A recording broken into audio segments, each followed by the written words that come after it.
میرا سوال ہے کہ حضرت آدم علیہ السلام اور حضرت یوسف علیہ السلام کو جو سجدہ کیا گیا تھا اس کی کیا حقیقت ہے؟ میرے محترم، ایک مسئلہ بڑا چلتا ہے کہ کسی کی عبادت کے طور پہ سجدہ کرنا کسی کو جائز نہیں سوائے اللہ کے،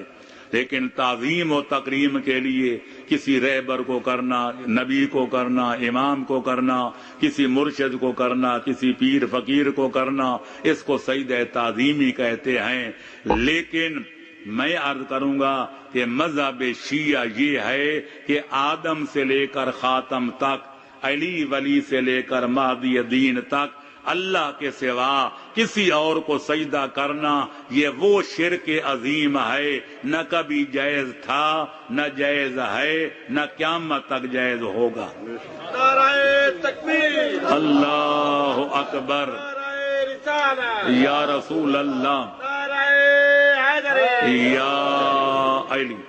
تو میرے دوستو ابھی نعرہ نہ لگاؤ، بات پہلے سمجھ لو۔ یہ دو واقعے پیش کیے جاتے ہیں، جو پیروں فقیروں کو سجدہ کرتے ہیں، جو مزاروں پہ سجدہ کرتے ہیں، جو علموں کو سجدہ کرتے ہیں، جو ذوالجناح کو کرتے ہیں، وہ کہتے ہیں آدم کو سجدہ فرشتوں نے کیا کہ خدا نے کرایا، حضرت یوسف کو ان کے ماں باپ نے سجدہ کیا، ان کے 11 بھائیوں نے کیا، تو جب آدم کو سجدہ خدا کرائے وہ جائز ہے کہ ہم اپنے پیروں فقیروں کو کیوں نہ کریں؟ تو گزارش یہ ہے، نہ میں وارث علم قرآن ہوں کہ نہ آپ۔ پہلے آپ نے نعرے لگا کے سنا تھا میرے تمہیدی بیانات کو کہ پیغمبر اکرم قرآن کے ساتھ اہل بیت کو چھوڑ کے گئے تھے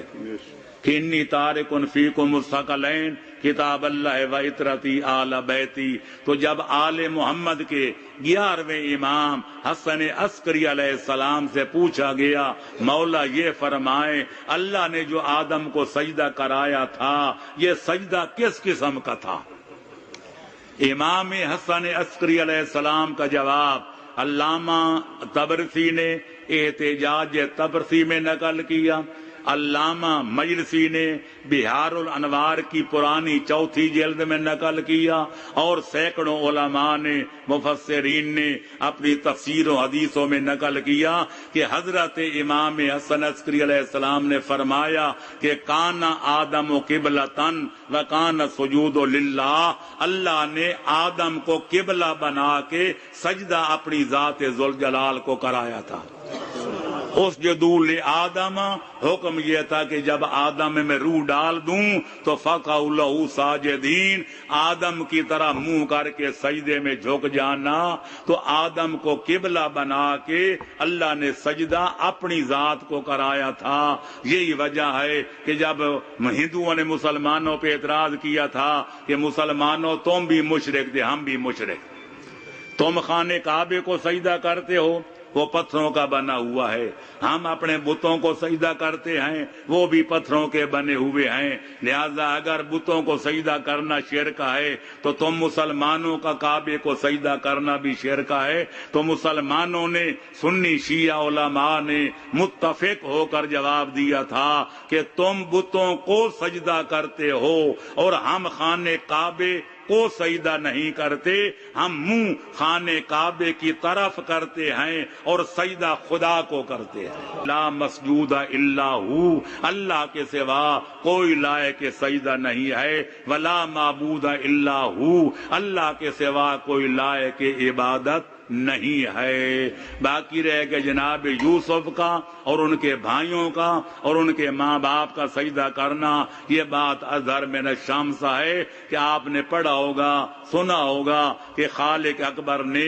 جب جناب یعقوب کا پیارا بیٹا کچھ عرصے کے لیے آنکھوں سے اوجھل کر دیا، اور یہ بھی آپ سنتے رہتے ہیں پڑھتے رہتے ہیں کہ رو رو کے جناب یعقوب کی آنکھوں کا نور ختم ہو گیا تھا، کمر خمیدہ ہو گئی تھی، تو اللہ نے اس عالم میں وعدہ کیا تھا کہ میرا نبی گھبرا نہیں، میں تیری موت سے پہلے تیرا بیٹا زندہ تجھے ملواؤں گا۔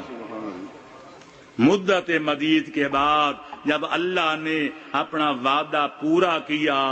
اور جناب یعقوب کو زندہ بیٹا ملوایا کہ وہ بھی تخت حکومت پہ بیٹھا ہوا،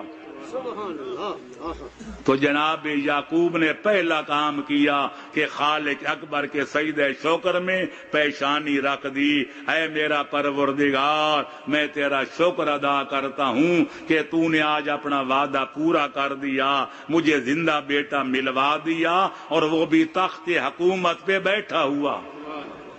کرسی اقتدار پہ متمکن. تو لہذا سجدہ شکر تھا. اور علماء لکھتے ہیں، میں نے بھی اپنی زاد المعاد میں لکھا ہے کہ جب آدمی حج پہ جائے، زیارت پہ جائے، جس معصوم کے مزار مقدس پہ جائے، وہاں جا کر پہلا کام کرے، کعبے جائے یا کربلا جائے، نجف جائے یا کاظمین جائے، مشہد جائے یا قم جائے، جا کر سجدہ شکر بجا لائے کہ اے مالک، میں تیرا شکر ادا کرتا ہوں کہ تو نے مجھے اپنے امام عالی مقام کی زیارت کا شرف عطا کیا.